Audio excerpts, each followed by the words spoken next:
Texas, Mr. Beto Award. Right, Allison.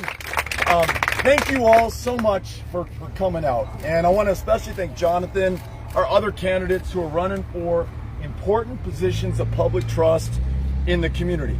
And I want to follow what he just said, that this is an opportunity for each of us to meet the moment and not succumb to it. We have the harshest attacks against our fellow Texans that we've ever seen. For every woman now unable to make her own decisions about her own body. For every American and citizen here, many of whom not able to cast a vote freely and fairly in this election because our democracy is under attack. Those of you who've come up to me and talked about school funding, our school boards, how our public tax dollars are used or misused, and not right now supporting our teachers and our retirees as they should be. A grid that is still not fixed as we go into this next winter. That failure killed more than 700 people in February of 2021. Against all of that are all of us.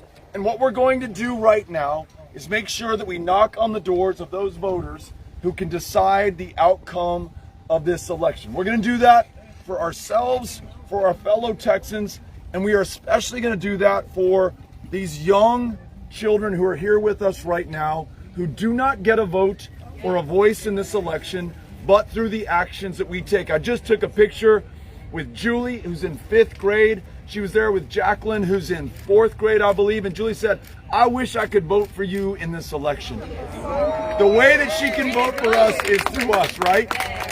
We're going to get this done, Julie. And the way we're going to do it is we're actually going to be knocking on the doors of those who've been drawn out effectively of this democracy. The very targets of suppression, of intimidation, all these polling place closures and new voter ID laws and ballot drop-off regulations and vote by mail that is so hard to do for so many of those in our communities. Look, I know that many of you served our country in uniform. We're willing to put your lives on the line and very well lose them to preserve not a political party or a person in power, but this Constitution and our democracy. That's who you swore your oath to. In Texas, it is under greater attack than perhaps anywhere else. And I count us all so lucky to be following your tradition of service and sacrifice and struggle for this country in doing our small part right now. There are 31 days until this election is decided. Literally today is the 8th of October. It gets decided on the 8th of November. Early voting starts on the 24th. The last day to register is on Tuesday, the 11th. These are the final days. And we must meet the moment with everything that we have, all that we are, with what we have, where we are right now at this moment. And that means being on the doors of these voters.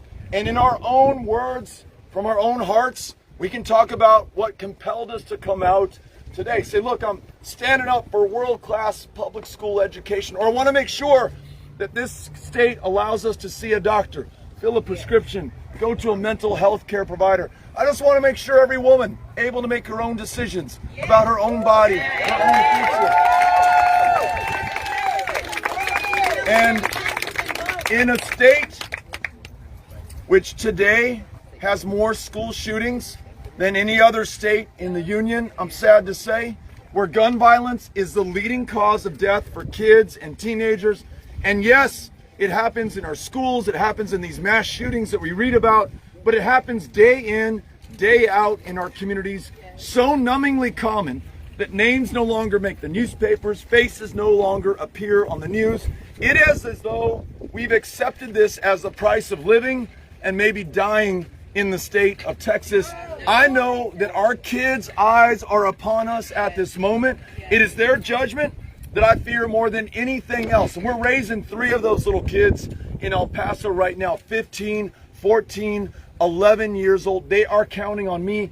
They are counting on us right now. And you know what? We can do this. And think about it.